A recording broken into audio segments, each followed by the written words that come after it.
Hello everyone, and thanks very much for all the support with my videos, and everybody who's pressed subscribe to my YouTube channel.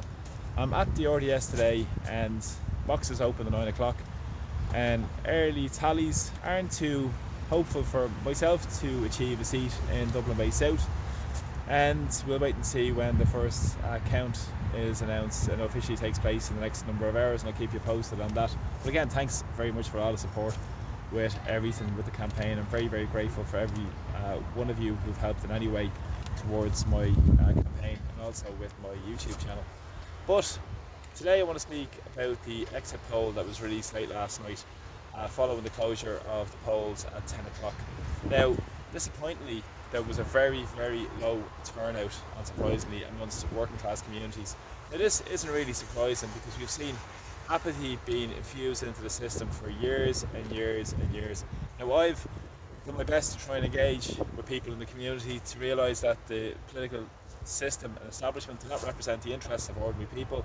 They work for the big powerful interests in society, and unfortunately so much of the media propaganda, the 725 million to RTE and all the other distractions that are pursued by the ruling classes in society, has worked to a massive extent, because we'll see more of the status quo following the exit poll. We'll wait and see what transpires when the official counts and the seats come in and transfers and so forth over the next day or two, and we'll see how this works out. But according to the exit poll that was released last night, Sinn Féin would be looking to be the lead party, just over 21% of the vote. Fine Gael were roughly around the same, 21%. Fianna Fáil could be up to 20%. The Green Party were 4%, I think Labour were about 5%, Social Democrats about 6%, and other parties, including 92 people before profit, were about 5 to 6 between them, and independents were about 12 to 13%. Now, this demonstrates another number of factors. Fianna Fáil and Fine Gael, for instance, people are claiming they're going to win the election. They're looking at setting up a new government, and we know that Labour Party are going to be able lapdogs for them, possibly again, the Green Party again. And Social Democrats, I'm sure, will be making eyes at Fianna Fáil and Fine Gael as we see what transpires over the next period of time. Because again, they're not going to offer anything substantially different to ordinary people in Ireland. And with record rents, record homelessness, record amount of evictions, record immigration, record people on trolleys up and down the country. It's just breathtaking to see the results of these elections. But again, as I said, apathy's been infused into the system. And at the same time, we've seen a huge decline in the Fianna Fáil Fine Gael vote. For instance, in the last 15 to 16 years, they've dropped by nearly 50% combined, if you consider what transpires over the next period of time. Now, we know they're going to transfer to each other as well, but people have had enough of the status quo, but they haven't found a proper alternative to the status quo. And what needs to come from this, when the dust settles, is a proper alternative that puts the needs of the people of Ireland first, in terms of from the ground up, where we bring democracy back to our communities and we really extend democracy rather than actually do the opposite, which the European technocrats are trying to do at the moment, in terms of centralise it through the European Union, through Brussels, working at the behest of the big corporations and the big lobbyists. And the problem is, a lot of people in Irish society also as well are very much of the I'm all right Jack brigade, where they think nothing really impacts them, and once they're okay, we don't really think outside our own front garden. Now, this is all infused because of the system, which pursues the culture of individualism rather than the culture of people coming together, because that reinforces the rotten system we're under. It reinforces the interests of the very powerful in society and creates division amongst ordinary working class people. We should be uniting against real issues, against the people who are actually imparting the decisions that's causing huge destruction, for instance, here in Ireland, in terms of our social and economic policies, and also in the context of the erosion of basic democracy. Now, that's critically important to understand as we move forward. I know at the time people might feel powerless and hopeless and think, what's the point? The voting system is completely undemocratic, I would argue, because we all know that all the parties have the money behind them.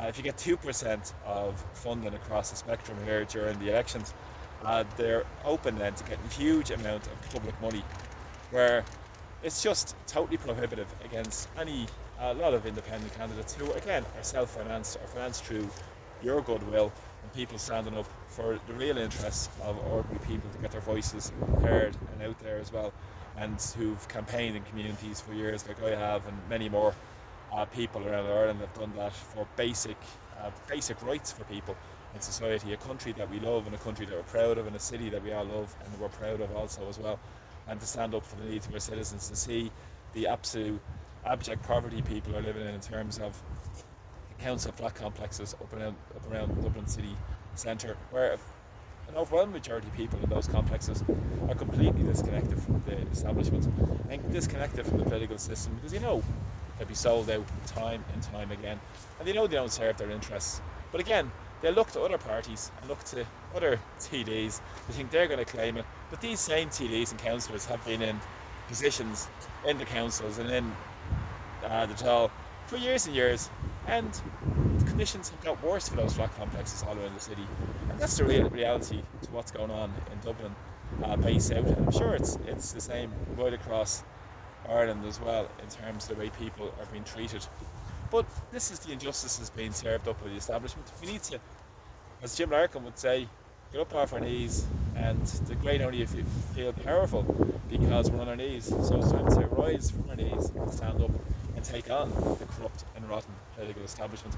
And I'm proud to play my part in standing up against the corrupt and to display exactly what they're doing. And I'll continue to do it, because it is vitally important that more and more people get the real news out to what's going on, and also to try and organise a proper and a real alternative to what is being developed in our society, where so much Stockholm Syndrome is essentially with so many people who don't see a way out of the abyss of Fine Gael and Fianna Fáil, to create an alternative from the ground up for the people, by the people, where the needs of the people and the citizens are addressed, such as a right to a home, a right to a decent health service, a right to community facilities, a right to a dignified and proper and decent existence that everybody in society richly deserves, not just the wealthy.